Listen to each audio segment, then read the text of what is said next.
Kong. Kristie, specifically, what is in this law? How far does it go? How much control does it give the mainland over Hong Kong? Well, make no mistake about it, Beijing is tightening its grip on Hong Kong. On Thursday, China's parliament introduced this new security legislation that would give the Chinese Communist Party more control over this special administrative region. And today, as the National People's Congress kicks off in Beijing, they are likely to rubber stamp this piece of legislation that would curb sedition, secession, foreign interference, as well as terrorism here in Hong Kong.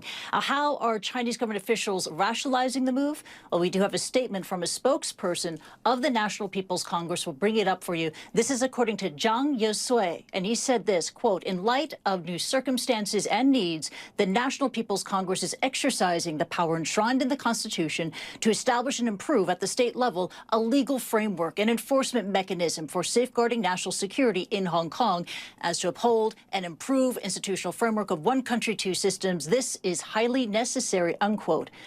As expected, John, there is outrage here in Hong Kong. They see the move as fundamentally undermining one country, two systems. In fact, one opposition lawmaker said this represents the death of Hong Kong. Here's Dennis Kwok.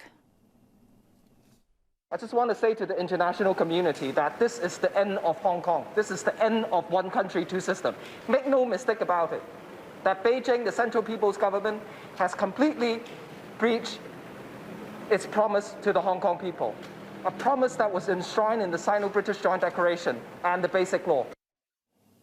There is and has been a lot of anger here in Hong Kong directed at Beijing and directed at the Hong Kong government, which many people here see as agents of Beijing. Anger after the arrest of hundreds of people participating in unauthorized protests during the pandemic, flash mob sing-alongs at shopping centers. Anger after the arrest of 15 high-profile pro-democracy leaders last month, including the 81-year-old founder of the Democratic Party, Martin Lee.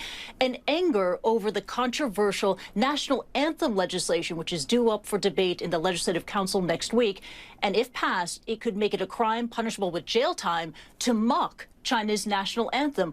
All of this, plus the new security legislation, again, likely to be rubber stamped by the National People's Congress, setting the stage for an explosive new protest season here in Hong Kong. John.